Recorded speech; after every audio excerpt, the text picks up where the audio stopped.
Hindi ko makalimutan na enkwentro yung gira ng Marawi, ilang months yun. Nasa always 9 months. Araw-gabi nagtatrabaho kami ng kabady ko. Ang kabady ko noon si Staff Sergeant Alihos. Kami lagi yung araw-gabi mula Dragon, simula umpisa noong May 24, 2017, umpisa na kami nun sa Marawi. Hanggang natapos. Araw-gabi yung lakad namin. Mula Dragon na building, Dragon na istayan namin, nilalakad namin ng mga almost 1 kilometer papuntang Lakeview. Doon sa area na talaga na yung nandun ang kalaban, yung Tintin. Kaya mahirap yung trabaho namin dalawa. Minsan na in case na araw-gabi, titinik kami ng pako. Tapos dahil yung mga pako na lang yung kandun. Ano yung designation mo that time ng Marawi? Ako yung platoon sergeant ng mga sniper na dala ko. So, sniper ka doon? Ako sniper. Ano yung pinakamahirap sa sniper na trabaho doon sa Marawi? Yung nauna sa mga batalyon, kami ang sumisilip sa unahan bago papasok sa mga building yung mga tropa. Lahat na suportahan namin yung 1st Battalion, 10 IB at saka 53rd at saka 3rd Battalion. Doon kami almost sa 3rd Battalion naglagay sa class 2 to 0. Gaano kahirap yung isang sniper sa rural? Kasi tayo sa ranger, train naman tayo ng, kumbaga tinitrain tayo ng jungle. Although may graduate ka rin ng assaulter, master. So, train din kayo sa urban. So, hindi, parang nagiging madali lang sa inyo bilang sniper yung sa Marawi tayo. Sa Marawi time, lahat tayo nag-aaral noon. Kaya yung lagi dala namin na Staff Sergeant Alihos, yung sinsil at saka martilyo. Lagi kami mayroon. Kasi nagbubutas kami ng pasilipan namin. Araw-araw nagbabago kami ng area. Hindi kami tumatagal ng 2 araw doon sa isang butas sa hides namin. Araw-araw lumilipat kami ng hides. Parang every time na i-deploy kayo, kayo yung sumisipat sa tropa din. Tinitingnan nyo kung ano yung posisyon din ng kalaban. Opo. Yun ang ginagawa trabaho ng sniper doon sa urban. Yung sipatin mo muna yung harapan bago papasokin yung mga assaulter natin ng mga scout ranger. Yun yung instruction sa inyo. Yun ang instruction ng mga batalyon commander. So paano nyo napanatiling hindi kayo mabubulakan sa pwesto nyo? Yung patient, yung pagtsatsaga sa kalaban. Yung patient na hindi ka mabulabog, wala kang ingay. Dapat maupihan mo ng maayos yung target mo bago papasok yung mga tropa natin na hindi sila madisgrasya. Tulungan natin na hindi madisgrasya yung mga tropa. Kaya kalagahan ng sniper, lagi na una yan sa harapan para masuportahan yung mga assaulter natin sa likod bago sila papasok sa isang building. Kasi ang urban, mahirap nagira yan. Kasi ang urban, andun na yung kalaban, pagpasok mo sa pagpasok mo sa pinto, andun nakakaumang yung baril ng kalaban. Kaya dapat ililisin mo sila ng kuhan. Kung makita mo ng sniper, binabaril agad dyan sila. So, in-expect nyo ba yung gira sa Marawi na ganun katagal? Nung first day nyo doon? Noong unang dating kami nung Mayo pa lang, alam namin tatagal kasi na kup na ng buong kalaban yung area ng Marawi na ilang barangay yun. Napaikutan na ng mga sundalo rin. Yung Bungal Bridge, ilang attempt ng mga tropa na hindi mapasok-pasok kasi tulay. Nung lumipat yung 3rd Battalion, lumipat kami sa Lakeview. Doon namin nadandahan hanggang na encounter namin yung pinakamalupit na lang sniper sa high ground. Na sa high ground siya nakatago. Na counter namin ng 3 days. Paano nyo yun na overcome yung ganong sitwasyon? Sa tiyaga at patient lang kasi na awa kami sa kapwa namin sundalo na nakikita namin pag lumabas ng building, tinatamaan silang. Hawak-hawak nila yung mga wounded o kamay nila may tumutulo ang dugo.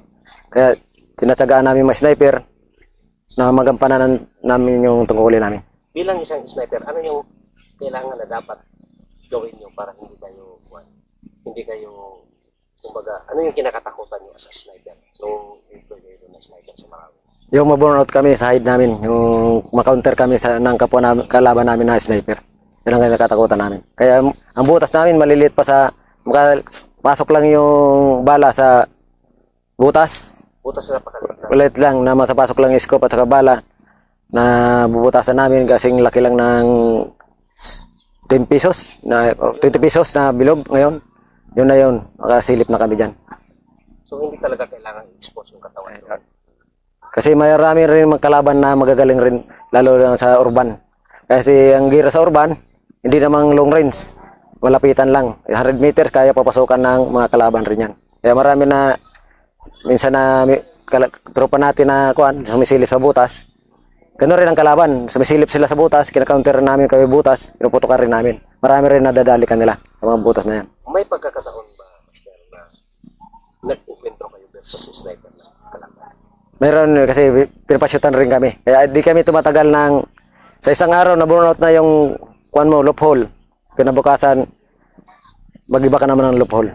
Magbutas ka naman ng paribago. Hindi ka tatagal dapat ng 24 hours din sa loophole mo. Paano nyo ma-identify na on-off na yung compromise na yung location natin? Pag pinutukan ka na pero di na pinutukan na yung yung building, pinutukan na ng mga mortarin nila o 50 caliber, ibig sabihin burnout na yung So alam nila na may sniper talaga din. Alam nila, mayroon rin silang naglulukit kasi ang pinakadistansya lang niya na mga building harapan is pinakamalayo na 50 meters. Kaya ganun ang laban sa urban, mga 25 meters, kabilaan lang ng kalsada. Kalaban na.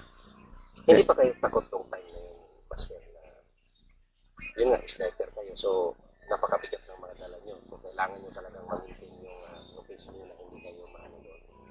Hindi pa kayo takot doon nung time na yun na sniper, dalawa lang kayo. Tapos, anong yung nasa isip ko? Ang takot nasa atin na, kaso lang overcome natin ang takot para matulungan natin, yung sabi ko nga, matulungan natin yung mga nangangailangan na tropa natin na makauwi sa pamilya rin nila. So, yung ano, Yun ang mga misyon namin dalawa ni Alejos noon. dumating ba sa pagkakataon na as a sniper kayo doon? Yung parang dito na yata tayo.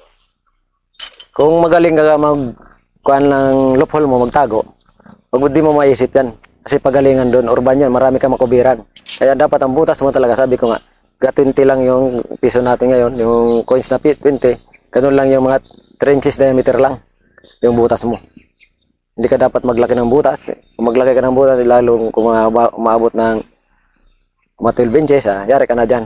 Dapat nga, ang pinakamalaki lang is 3 inches diameter ng loop, yung butas ng kuan mo, ng madaan lang yung scope at saka yung barrel. So talagang nasisipap nyo yung kalaban. Nakikita namin lahat na nakikita ng mga kalaban kasi kung sa butas nila, pakusyutan namin, kasi yung tumatawid ng mga kalsada, may mga daladalang bata, na parang pamain nila yung mga bata, nasisipat namin. Kinalaunan, para makatawid sila sa kalsada, gagawa sila ng mga kulambo, dugtungin na madaan, di sila masipat doon sa dinadaanan nila sa kalsada. Tapos kundi, bubutas sa ilalim ng building, tatawid sa kabila ng building. Gumagawa sila ng rat hole para sa kabilang building. Iniiwasan nila yung kalsada tumawid kasi maraming sniper na nakaumang sa kanila bawat kalsada. Bakit napakatapang mga kalaban natin doon sa Marami? Yun ang doctrine nila doon sa kanila, yung mauti na yung group. Kasi butag 1 hanggang butag 4, sila ng kalaban namin doon sa pinagpapraktisan nila. Yung butag na yun, kaya grabe, urban na yun. Sa butag pa lang, nag-umpisa na yung urban. Hindi pa tayo nag-evolve yung mga kalaban nag-evolve na. Nag-urban na sila. Kaya mauti, butag 1 hanggang 4, inumpisa na yun. Butig 1 hanggang 4. Oh, sakali yun ang dinurog talaga ng gusto rin ng army. Kasi yun, nandun sila nag-training na talaga, nag-umpisa. Yung urban, nag-era. Ano pa yung mga nakikita sa sniper doon sa mga tropa, Master? May na-witness pa kayo doon na yung tropa matamahan doon kasi nasa taas kayo? Sabi ko nga, pag nakapasok na sila sa building, dahil lumalabas na tropa, nakikita namin duguan, mga kamay naglalakad papuntang medic o medic, dinadala sila na duguan. Kaya yung mission namin sniper, nandoon kami, nangunguna kami talaga para masuportahan namin lalo sila, mga tropa. Minsan yung sa may city jail, pagpasok ng 51st, yung nakuhan sa loob, yung isang section nila, yun, pin down lahat para may 3 pa na iwan. Tapos na pinaupihan sa amin araw-gabi, bantayan na hindi araw-gabi. May gamit na kami nung unang dinala sa amin na thermal.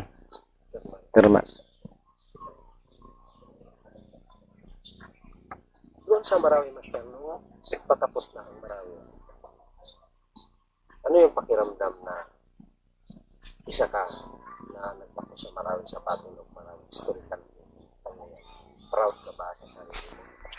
Nung naramdaman namin na kuan, marami rin na kuan, para may phobia na rin. Phobia kasi ilan buwan na gera. Yung araw-araw na lang, oras-oras, putok na lang narinig mo. Wala nang kuan na di ka marinig kundi putok. Iba't ibang klase ng uri ng putok na mga bala mula taas o baba. Yung mga phobia na rin, pero na-overcome rin namin dahil pagtapos ng Marawi, ginawa kami tayong mga sundalo, nag-stress test ko rin tayo. Paano nyo pinaalam sa mga pamilya nyo? May dumating ba na instances na sabihin ng mga asawa, mga mali sa buhay na pwede bang huwag ka muna dyan? Kumbaga, hindi ba nga nabanggit yan? Yung mga ganun. Kasi alam na sa balita. Suportado man kami ng mga pamilya namin. Paalam namin, araw-araw naman may text man, may signal man doon. Pinapaalam lang namin kung ano yung nangyayari doon sa pamilya namin para hindi mag-alala. Masaya ka, proud ka ba, Master, na isa ka sa na-conquer natin yung Marawi? May pagmalaki mo ba yung sa sarili mo ng isang sniper? Balang isang sniper, kapag balikan natin yung Marawi Siege na yun, doon tayo natuto lahat. Doon tayo na mulat kung ano na yung gira ng kalaban niya yun. Proud na proud kami, kasi tinitangala tayo ng mga ibang bansa dahil doon sa Marawi Siege. Natapos natin ng urban ng ilang buwan lang. Sa iba Middle East, hindi hanggang ngayon, hindi nila natatapos yung urban na gera. Mas mahirap kasi pasukin yung urban. Pero mga Pilipino, kaya tinitingala tayo dahil natapos natin yung Marawi ng ilang buwan na malaking bayan. Sa pagdadala ng tao, Master, sa gera man o sa atin, ano yung hindi mo makalimutan ng karanasan sa kanila? Ang pagdadala ng tao sa akin, mapagbigyan ko lang ng mga tao ng kagustuhan nila. Binibigay ko nila kung ano yung sa mga privileges. Pag sabi may privilege na yun, binibigay ko kanila. So, hindi ka naman masyadong stricto pagdating sa baba? Pagdating sa baba, hindi ako stricto. Para sa pamilya, binibigay ko kanila. Pero pagdating sa taas talagang focus ka talaga sa kanila talagang.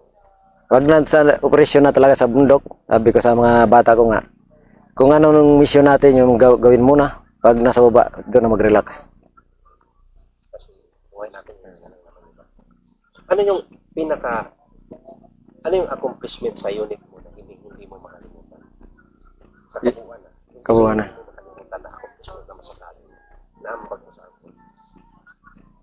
Yung sabi ko nga yung mga schooling ko, tinuturo ko rin sa mga kuha natin. Mga schooling ko na tapos, tinuturo ko ng mabuti sa mga estudyante. So, parang instructor. Instructor ako ng SARIS dati. So, yun yung accomplishment mo talaga na Opo. sa lahat ng mga experience mo tinuturo mo sa kanila. Yes, sir. Ay, pag malaki mo yun na Yung- nagawa mo talaga sa pagiging sundalo. Yes, sir. Ano yung pinakamahirap, Master? Pinakamahirap at pinakamadramang naranasan araw mo nung nasa taas ka, nasa bundok? Yung pinakamahirap lang tayo nung private lang talaga. Nung simula ng private. Alam naman private tayo. Lahat parang tayo yung nagdadala lahat. Pagkain, sayo para tayo yung kitchen. Nandun lahat. Kulang na lang rip na buhatin natin. Oh. Kaya pag private ka dito sa atin unit, umaabot ng 40 kilos yung dala natin na private. Lahat sayo. Kaldero, pagkain, nandun, dala-dala mo. Yun ang private lang talaga. Pinakamahirap. Pagdating sa baba, ganun ka pa rin. Kasi yun ang private lang talaga yung bugbog sa atin dito. Ano yung sekreto mo noon at na-survive mo at dumating ka na ngayon isa ka ng instructor? Yung pagtsatsaga nga, sabi ko, tsagang wala ka patient o tsaga, di mo masurvive. Kahit anong maisip mo ngayon, alis na lang ako sa serbisyo kasi nahirapan ako ganito. Marami ngayon kasalukuyan sundalo, mga bata, na umalis kasi wala sila tsaga. No? Di sila nagtsatsaga sa serbisyo. No? Dapat tsaga, no? Sikap. Ano yung pinakamasayang araw doon sa taas? Pinakamasayang araw?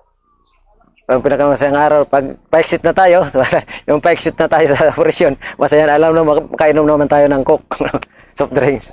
Soft drinks lang, kuhan lang tayo ng soft drinks, makainom galing operasyon, masaya na tayo. Buo kayo na. Buo na isang team mo, pag sama-sama na mag-inom ng soft drinks, masaya na yan. Represent nga eh. kumpleto kayo alin sa Kumpletong babalik. Yung kumpletong babalik.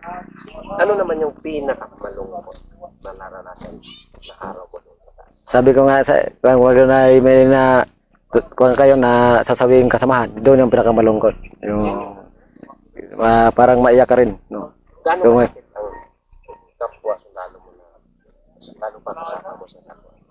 Bilang isang sundalo. Tayo mga sundalo, mas mahirap pa ngayon sa mga, mas matindi pa sa mga kakapatid, no? Pamilya na talaga tayo. Kaya kung mayroon na lagasan tayo, masakit na masakit talaga. Parang di mo yung ma-overcome yung kirot, nararamdaman natin sa puso. Pero hindi pa rin kayo naghinak ng loob.